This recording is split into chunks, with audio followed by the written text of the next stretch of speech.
Oh my God. But it specifically says anti-racism is not allowed. So Okay, racism. so to go back to the anti-racism, the reason why I authored this is just to make sure that both sides are always being taught to the students.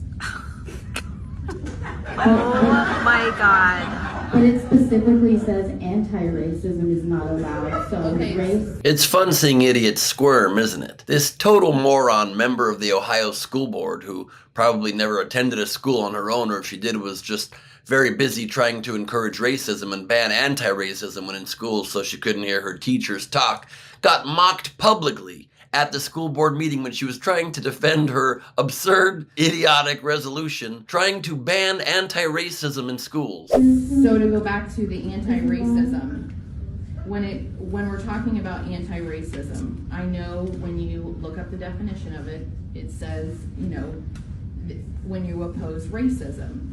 Well, folks, we really want to have an open discussion, but there is no way to have an open discussion with all the chitter chatter and the laughing.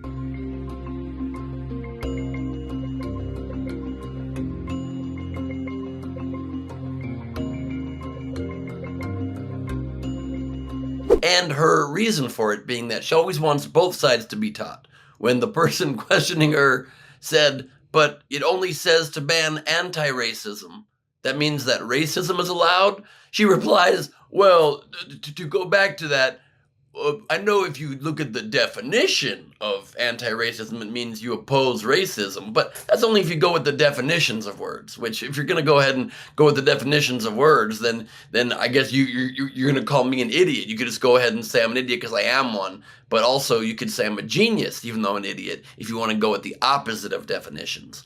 We have to, as good-minded people on this planet, I was going to say as liberals, as progressives, but forget that. Just as good-minded people, no matter where you are on the political spectrum, if you're a decent human being, we must start mocking idiots who are pushing hateful, evil agendas.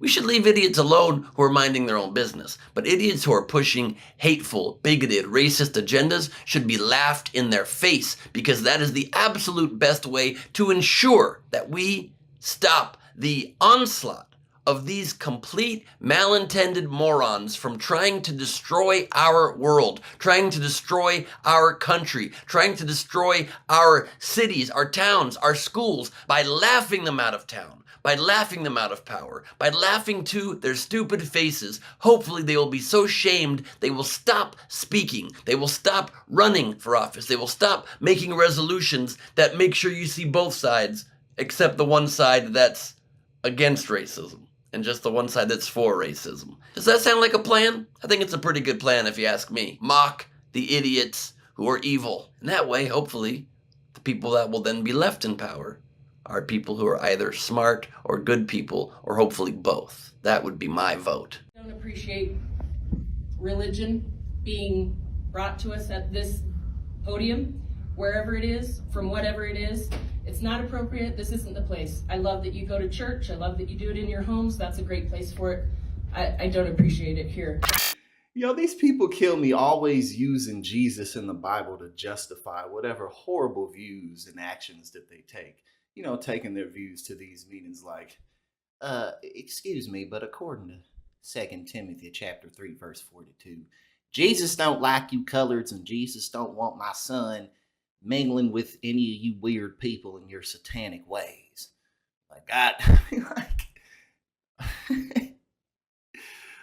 Oh man, I'm not going to get off on too much of a tangent with that. But anyway, it really is. It's nothing new. People have been using religion as a way to justify whatever it is that they do, whether it be horrible things or good things, ever since the concept of religion has been around.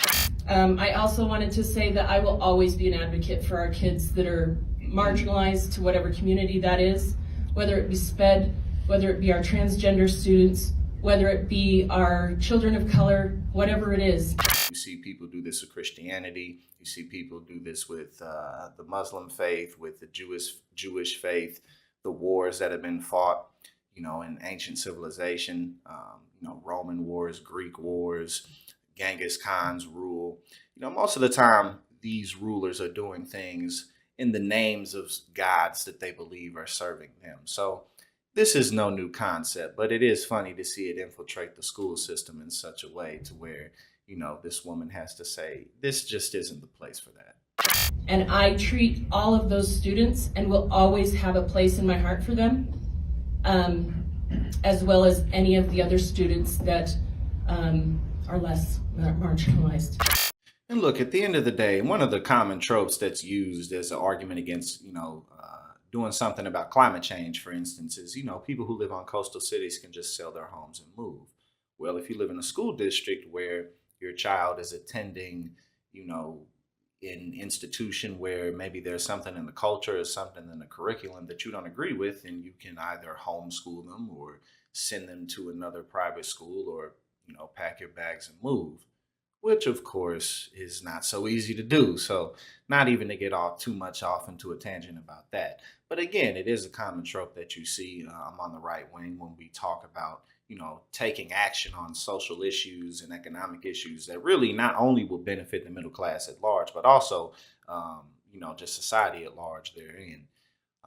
You see these types of arguments. So the bottom line is that if you have such an issue with your child being in these institutions, then put them somewhere else.